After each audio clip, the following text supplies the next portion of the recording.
Hi. Hello.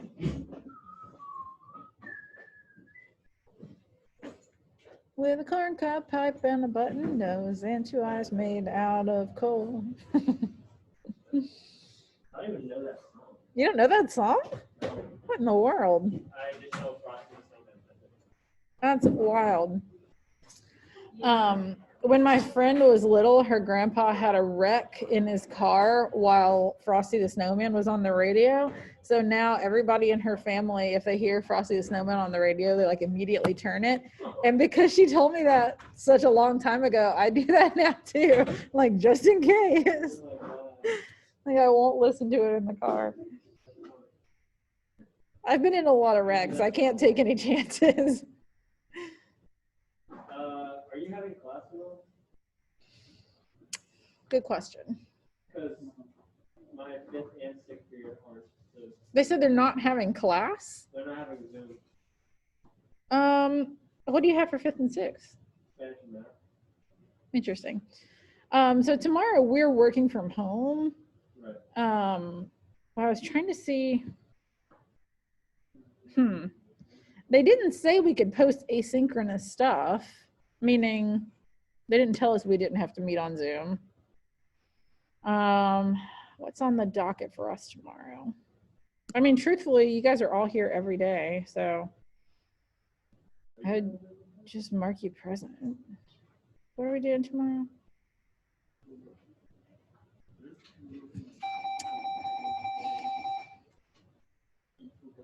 You know what? Maybe. So what I might do, I might just make a video, or maybe not even. We're just gonna go over some grammar stuff tomorrow. Oh. So what I might do, wait a minute. Never mind, I'm looking at the wrong month. What are we doing tomorrow? I'm an idiot. What's tomorrow? Tomorrow's Wednesday. I don't think we did actually talk about this stuff, so. I mean, Stover is not doing it because he's somewhere. I don't know why this method, but he was already not planning on doing it. Oh, really?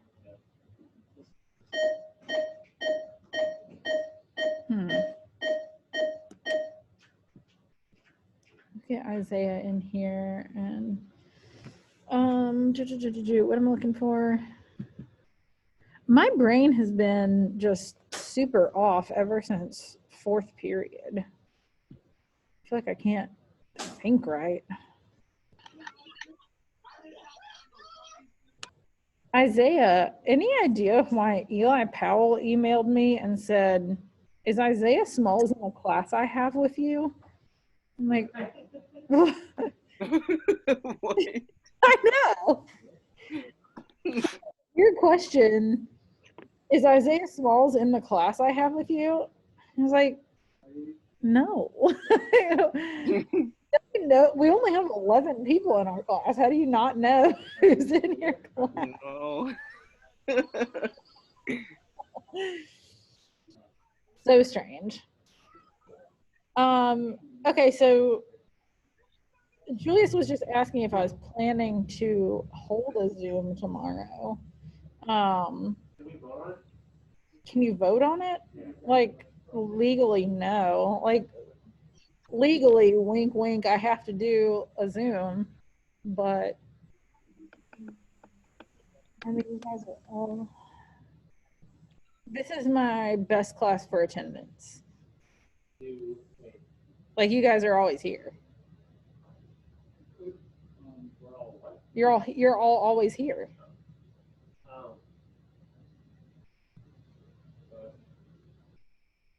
Wait, why do you have to do a Zoom and why don't Stover and this? I don't know why they don't have to.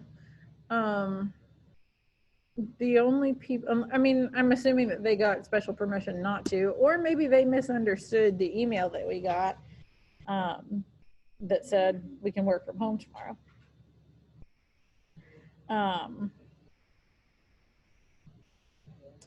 I think what I will do is post the pages that we need to look at and post a video explaining them. And if you sign into Zoom, then cool, I'll mark you present. If you don't sign in, like I'll still start the Zoom, but like if you don't show up, I'll still mark you present.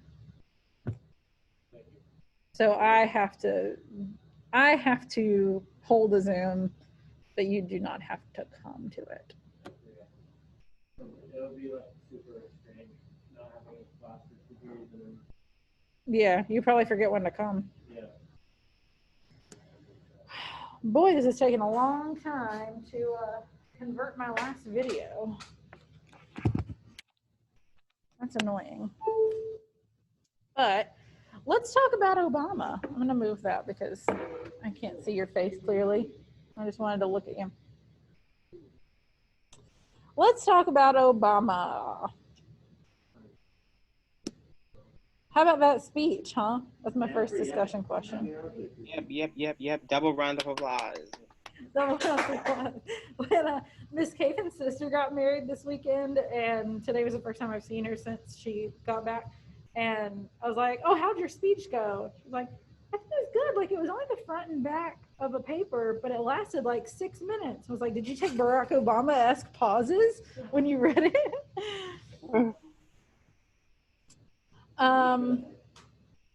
Oh shoot, hang on now. Okay. Whew. Apparently our textbook that we don't use has 2 Obama speeches in it, and I just started looking at the information for the other one, and I was like, did I show them the wrong thing? But no, I didn't show you the wrong thing. First of all, what specific challenges does Obama talk about Americans facing?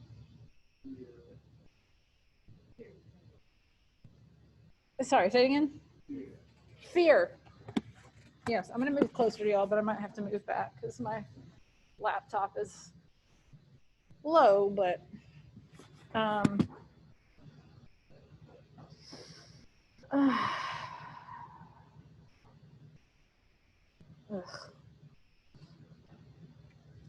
fear of what? Discrimination, is that what you said? Yes, discrimination, for sure. Anything else? You say courage? The purge. Yes. No. Courage. You know, like a cowardly lion. Yeah, like maintaining courage in the face of obstacles. Okay. It was kind of a long speech, but what would you say the central claim is in his speech? Like, what is he overall trying to like address or argue?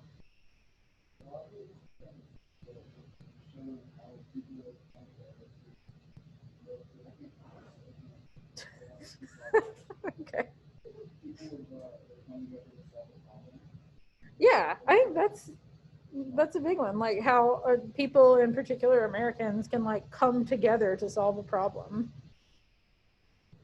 Do you guys all agree with that? Or do you think there's another like big claim that he's making?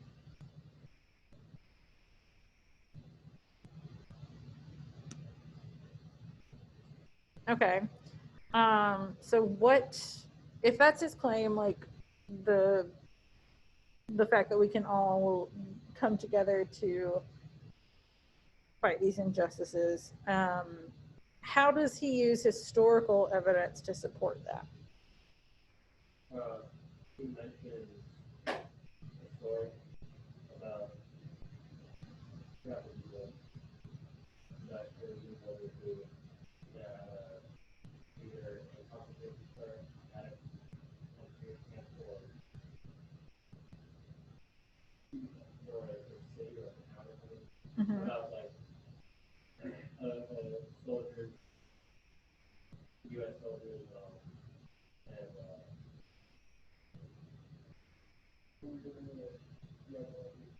Yeah, like when they were captured by Nazis, and then questions about who was Jewish, and they all, if they were all Jewish,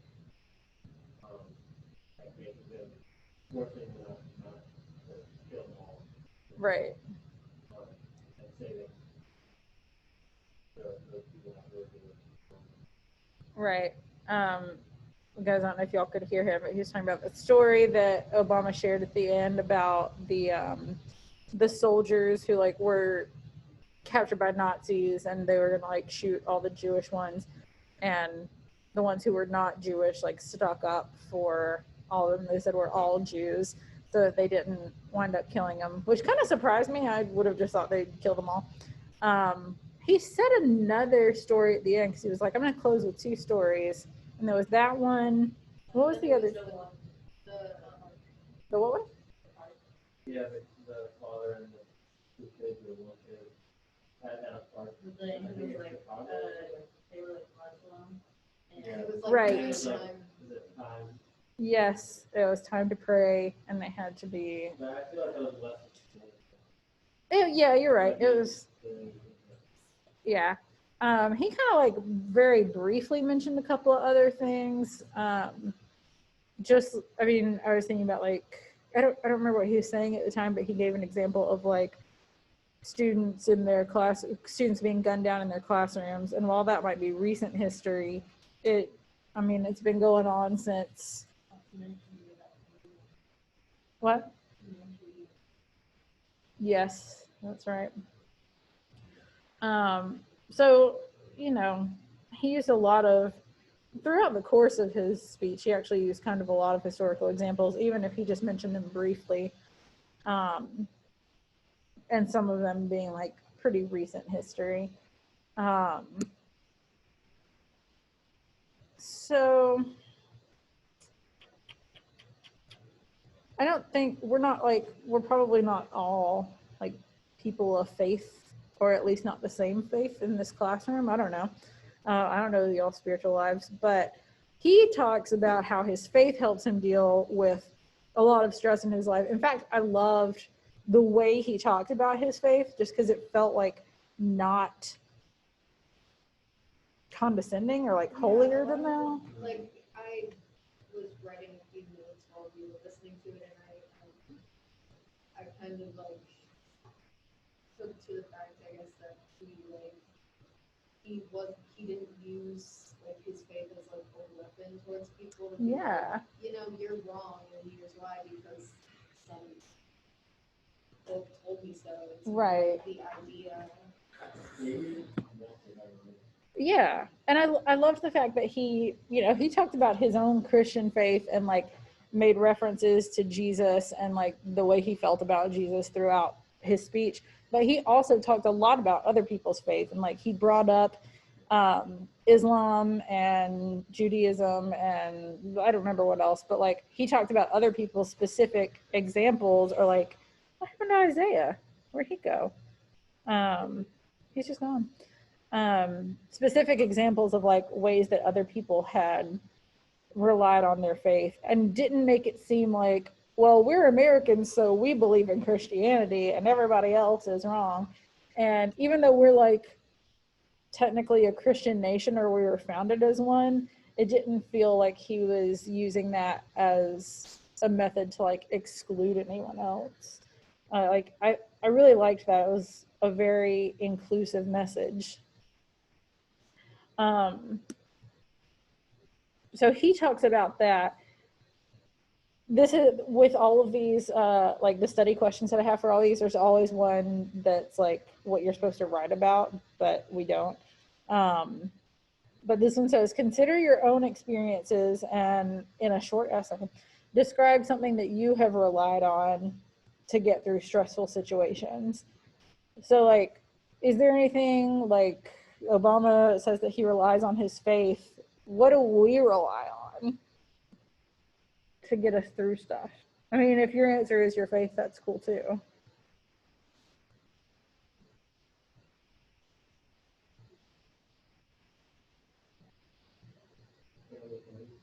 Family and and friends. That's a good answer. Luck. You make your own luck, according to Harvey Dent. Any of you guys got anything?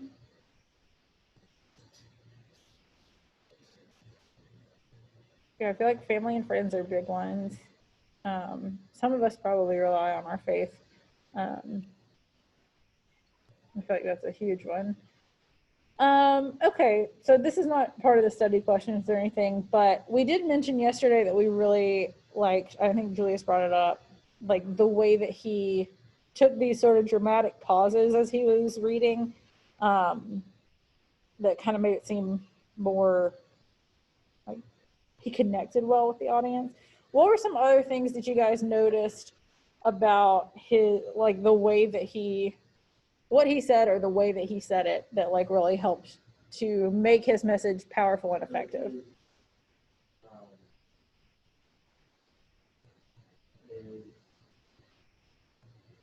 body language. Oh, his body language. What did he do? I didn't really notice it. He was, Or like, he was really relaxed. Though. 'Cause he was, yeah. like leaning on like this, like one arm. And it seemed like he was like making eye contact with like the audience and stuff. So Yeah.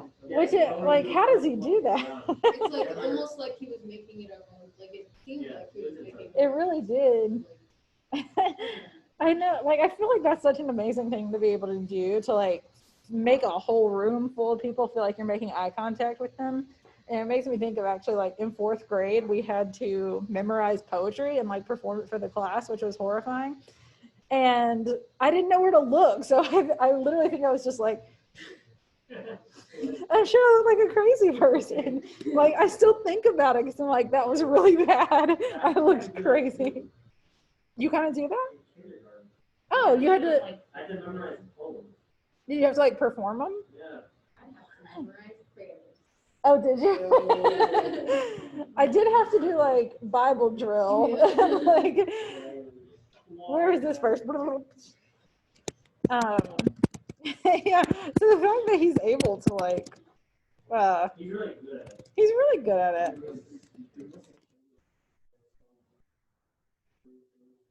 You what? Oh yeah, I'm sure he did. I also had to memorize poetry in 9th grade, but I just had to write it down. And it was harder stuff.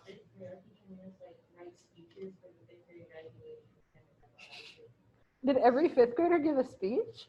Yeah, it was so long. Oh my god.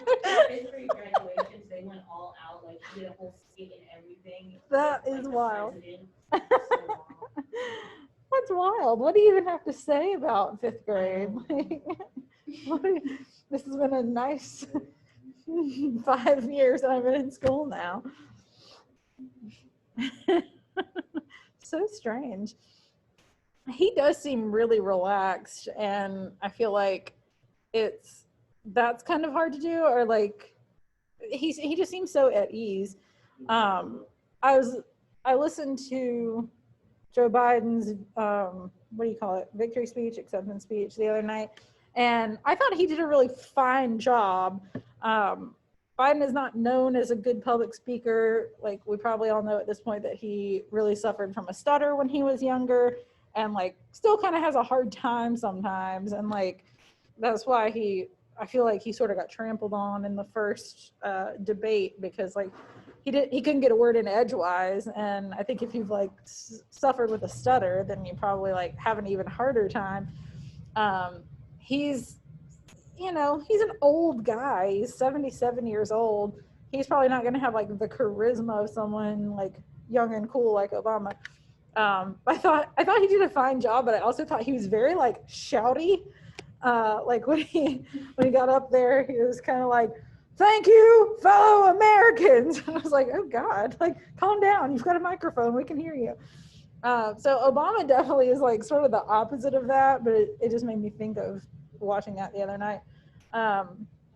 He doesn't like, he's not shouty at all. Like in most speeches that I've watched of his, he's not very shouty. He's always like kind of relaxed and conversational. Oh, sorry, I didn't. He might be going deaf, Kayla. That's a fair assessment. He's very old. Have you seen this? No. No.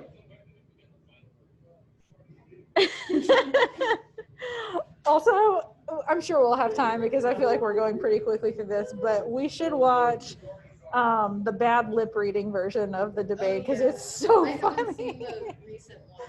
It's so funny. Yeah, I mean, like, it's not even like preachy or anything. Like, a lot of speeches you'll see are like kind of like when they're talking about faith and stuff, they're like preachy and stuff. But like it was almost, I don't know how to describe it. It just wasn't that. Yeah, no, I agree with you. Which like I said, I'm really excited. I don't know if that's the right word, but like I think it'll be interesting to watch Trump's speech at the same event next week, because I do feel like he's a little bit more like bombastic, and like I could see him getting a little bit more preachy, just because no matter how you feel about anybody, and I don't know everybody's political leanings, but Trump does tend to be a person who's kind of like, my way is the right way. And I feel like that's very opposite to what we saw from Obama, even though like this is a prayer breakfast, like this is a religiously centered event. I think it could easily go that way, but it just didn't come across like that. What? Sorry.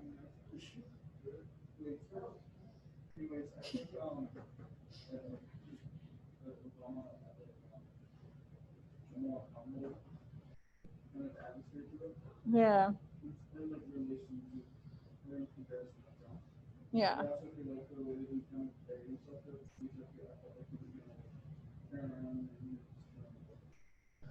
Yeah. Like he seems very approachable.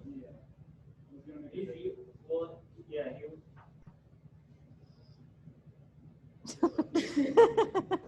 Which like some of this just has to do with like the types of people that they are. It kind of makes me think of this bit where like Aziz Ansari has a bit about how like he met Obama somewhere, like some event, and he just like came into the green room or whatever afterwards, and like the Roots had played there, and he was like, "Ha! Oh snap! It's the Roots. That's my band." And Aziz Ansari was like, "That's how I would talk if I were president." And like this guy's just so like normal. Yeah, like I feel like more than probably any other president. Yeah. I mean, I was gonna say like in my life, George W. Bush seemed like a normal guy. Maybe not as cool as Obama, but like he seemed very like down to earth, like a good old boy. Which not everybody sees that as like a positive thing. A lot of people didn't at the time.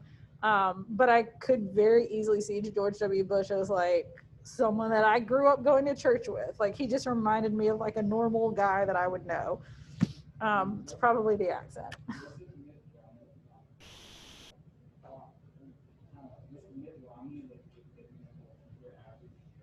Yeah, he kind of was. He kind of gave me a vibe of like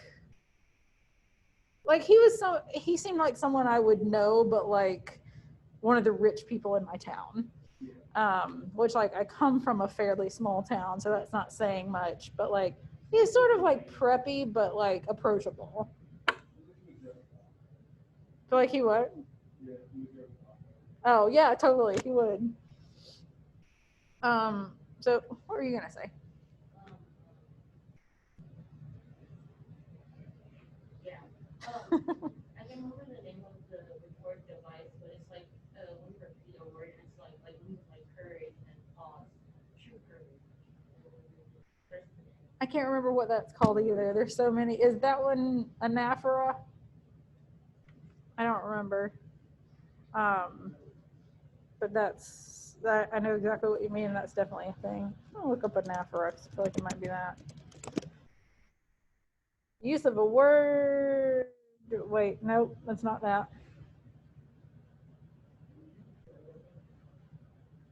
It's kind of that. Okay.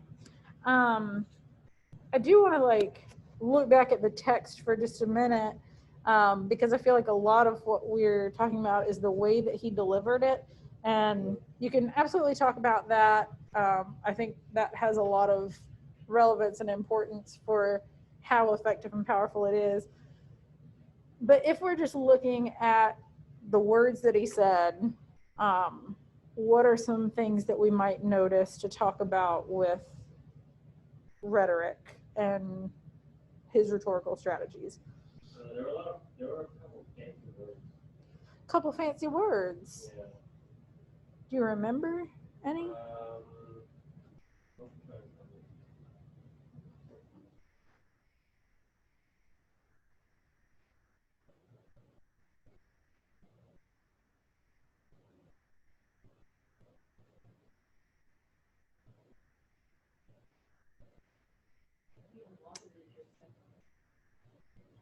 A lot of it's just simple. And you know what? As I'm looking through it, one thing that I'm noticing that I really didn't know, I didn't like think about it when he was reading it, was that he uses a lot of fragments actually. And like, that's a thing that we're kind of like warned against. And I certainly wouldn't encourage it in like an academic paper, but we talk in fragments all the time.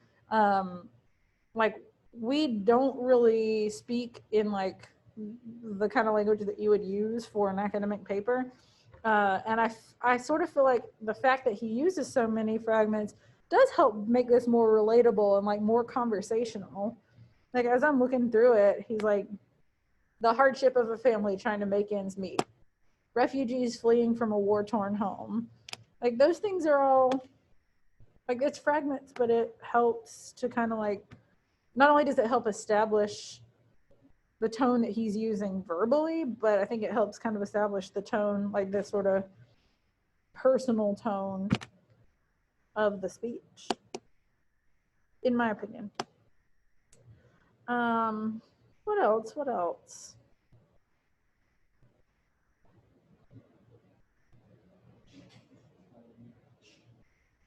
I just thought of another one, but then I forgot. Oh, I don't think that I wouldn't expect every president to use humor, but he does several times. Yeah. Like more at the beginning and end, because I think he's probably trying to get like the heart of his message in there pretty seriously.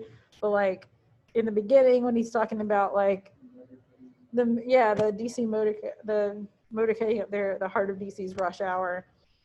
I suspect that not all the commuters were blessing me as they waited to get to work. Yeah. And then like when he talks about, there was like some laughter when he talked about what? Like when he's talking about family. And Yes. Their kids are gonna call it text. Yeah, if his kids are gonna call or text, that's what I was thinking about too. So definitely like, if you choose to focus on this one, and just because we've had like a pretty good response to it, I feel like some of y'all will write about this one when the time comes. Make sure that you do think about some stuff that's actually in the speech and not just, or like actually in the text and not just the way that he says it. Any other like thoughts about this? Just stuff that you wanted to mention, or you know, stuff that stood out to you? Solid speech. Really good. Really good. I'm very impressed. Like I said, it made me think it would be so fun to be a presidential speechwriter. I mean, I don't think I could do that well, but I don't know. I think it'd be fun. Okay. Well, in that case, I'm going to stop recording.